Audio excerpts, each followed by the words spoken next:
মঞ্চ পরিবেশনা ছিল, আপনার দেখেছি কৌতুক, ওখানে গজল ইত্যাদি সবই ছিল, কিন্তু জাতীয় সঙ্গীত ওনারা পরিবেশন করেননি।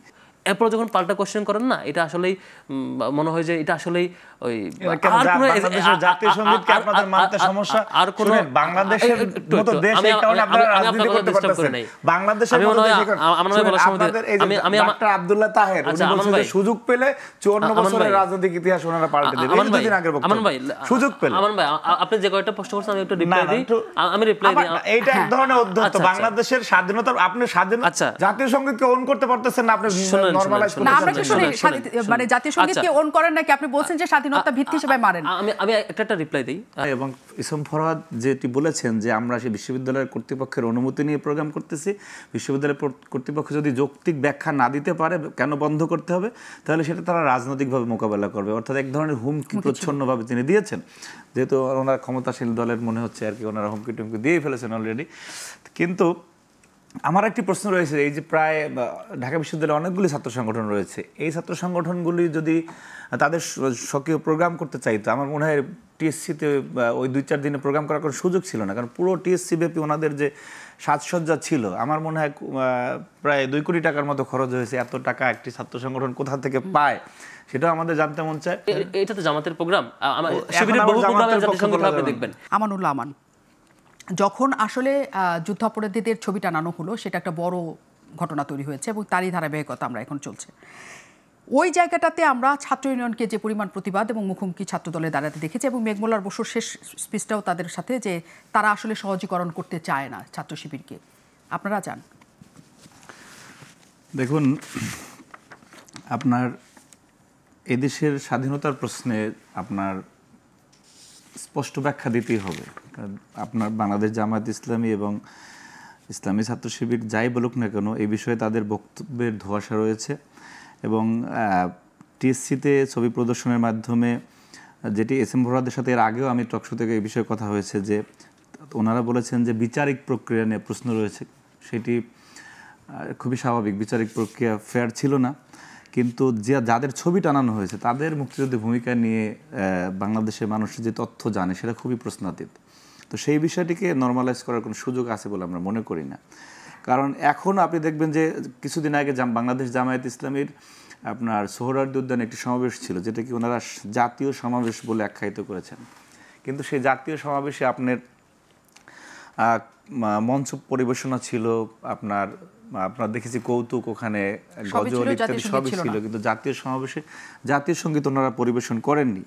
তো এই যে আমাদের সার্বভৌমত্বের প্রতীক এবং এটি বাংলাদেশের মানুষের একটি আবেগের জায়গা জাতীয় সঙ্গীত, সেইটিকে ওনারা স্পষ্টভাবে এখনও ধারণ করেন না।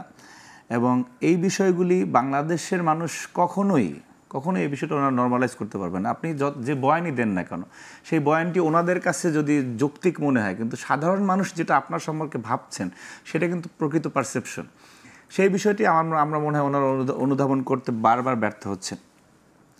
তো ওই স্ট্যান্ডটা ছাত্র ইউনিয়ন কী বললো, অন্য সংগঠন কী বললো, সেটা আমাদের বিবেচ্য বিষয় না। আমাদের বিবেচ্য বিষয় হচ্ছে বাংলাদেশের সার্বভৌমত্বের প্রশ্নে যে যদি কারো যাদের বিরোধিতা থাকবে তাদের আমরা বিরোধিতা করবো, এটা খুবই স্বাভাবিক বিষয়, এটাই আমাদের স্ট্যান্ড। কিন্তু এখানে একটা অভিযোগের জায়গা ছাত্র ইউনিয়ন সহ বাম রাজনৈতিক দল এবং আপনাদেরও আছে, সেটা হচ্ছে ভিসি, প্রক্টর, বিশ্ববিদ্যালয় প্রশাসন তাদেরকে সহজীকরণ করার একটা চেষ্টা করছে। ডেফিনেটলি এখানে ঢাকা বিশ্ববিদ্যালয়ের প্রশাসনের যে ওনারা যে ব্যাখ্যা দিয়েছেন সেটি গ্রহণযোগ্য নয়। এবং ইসম ফরহাদ যেটি বলেছেন যে আমরা সেই বিশ্ববিদ্যালয়ের কর্তৃপক্ষের অনুমতি নিয়ে প্রোগ্রাম করতেছি, বিশ্ববিদ্যালয়ের কর্তৃপক্ষ যদি যৌক্তিক ব্যাখ্যা না দিতে পারে কেন বন্ধ করতে হবে, তাহলে সেটা তারা রাজনৈতিকভাবে মোকাবেলা করবে। অর্থাৎ এক ধরনের হুমকি প্রচ্ছন্নভাবে তিনি দিয়েছেন, যেহেতু ওনারা ক্ষমতাশীল দলের মনে হচ্ছে আর কি, ওনারা হুমকি টুমকি দিয়ে ফেলেছেন অলরেডি।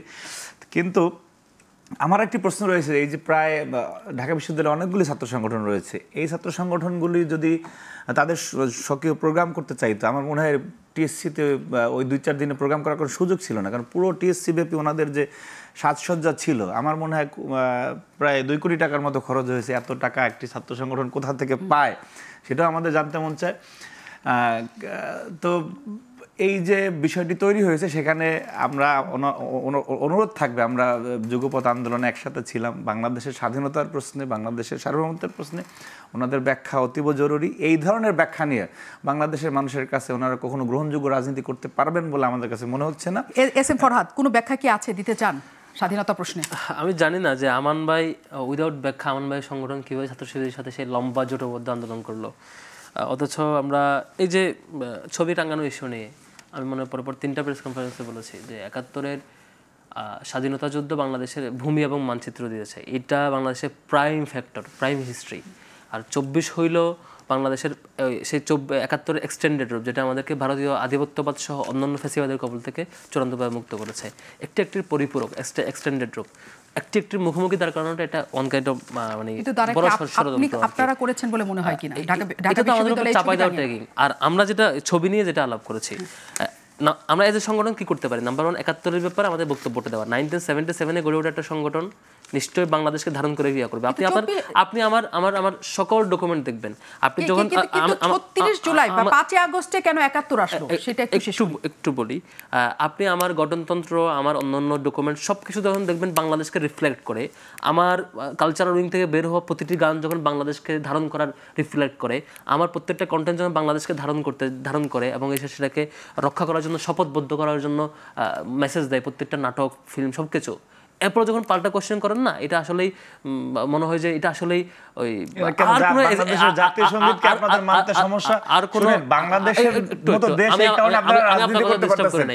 বাংলাদেশের মতো দেশ আমি ডক্টর আব্দুল্লাহ তাহের উনি বলেন সুযোগ পেলে 54 বছরের রাজনৈতিক ইতিহাস ওনারা পাল্টে দেবে। এই দুদিন আগের বক্তব্য। আমান ভাই সুযোগ পেলে, আমান ভাই আপনি যে কয়টা প্রশ্ন করছেন আমি একটু রিপ্লাই দিই। আমি রিপ্লাই দিই। এইটা এক ধরনের অধ্যত্ত। বাংলাদেশের স্বাধীনতা, আপনি স্বাধীনতা জাতীয় সঙ্গীতকে অন করতে পারতেছেন না, আপনি নরমালাইজ করতে। না, আমরা কি শুনি মানে জাতীয় সঙ্গীতকে অন করেন নাকি? আপনি বলছেন যে স্বাধীনতা ভিত্তি হিসেবে মারেন। আমি একটা রিপ্লাই দেই, যেহেতু অনেকগুলো প্রশ্ন করছি, আমাকে যেতে হবে। এইটা প্রশ্ন দিলেই হবে। হ্যাঁ, আমাকে যেতে হবে। যুদ্ধাপরাধীর যে ইস্যুটা আসছে, আমরা তখন বলেছি 71-এর এই সেই ক্রম থেকে এখন পর্যন্ত এই যে ফ্যাসিবাদ এবং বাকি ধারা যেগুলো হয়েছে অন্যগুলো আমাদের উপস্থাপন করতে হবে। আমাদের কাছে মনে হয়েছে যে আওয়ামী লীগ ফ্যাসিবাদ হওয়ার পিছনে যে কটা ঘটনা বড় বড় ফ্যাক্টর ছিল, তার মধ্যে একটা হচ্ছে বিচারিক হত্যাকাণ্ড, যেখানে বিএনপি সালাউদ্দিন কাদের চৌধুরী, জামাতের নেতৃবৃন্দ, আরো যারা হয়েছে, এটাকে আমরা শো করছি। এবং পরের দিন আমরা বেগম খালেদা জিয়ার কোট অ্যান্ড কোট ইনফরমেশন সহ হাজির করছি। এটা বুঝলাম। জাতীয় সঙ্গীত প্রসঙ্গ শেষ করে আমি শেষ করব। জাতীয় সঙ্গীত, হ্যাঁ, জাতীয় সঙ্গীত বাংলাদেশের পরবর্তীতে জাতীয় সঙ্গীত আর মানে এটা যতদিন থাকবে ততদিন পর্যন্ত এই জাতীয় সঙ্গীতকে মেনে নিতে হবে, এটা স্বাভাবিক। আপনার যদি কোয়েশ্চেন থাকে, রিকমেন্ডেশন থাকে, যেটা ইভেন জিয়াউর রহমান যখন শাসক ছিল তখন জিয়াউর রহমানের একটা রিকমেন্ডেশন ছিল। জাতীয় প্রোগ্রামে জাতীয় সবই করলেন, জাতীয় সঙ্গীত নাই। এটা তো জামাতের প্রোগ্রাম, শিবিরের বহু প্রোগ্রামে জাতীয় সঙ্গীত আপনি দেখবেন। মানে এবং আমি আরেকটা অবাক হই যে জামাতের সেই প্রোগ্রামটাতে যখন আমি দেখছি 5-7টা মানে সঙ্গীত এরকম ছিল বাংলাদেশকে ধারণ করে, বাংলাদেশকে রক্ষা করার জন্য, বাংলাদেশের ইতিহাস ঐতিহ্য নিয়ে। আপনি একটা এত ক্রিয়েটিভ কাজ করাবো সেটাই করবেন না। এটা তো এমন না যে এরকম প্রোগ্রাম কিন্তু তারপর ভিত্তি বলে একটা কথা আছে, জাতীয় সঙ্গীত জাতীয় সঙ্গীতের মাধ্যমে। আমরা এই আলোচনাতে আমরা আবার আসতে পারবো। অনেক অনেক অনেক অনেক ধন্যবাদ।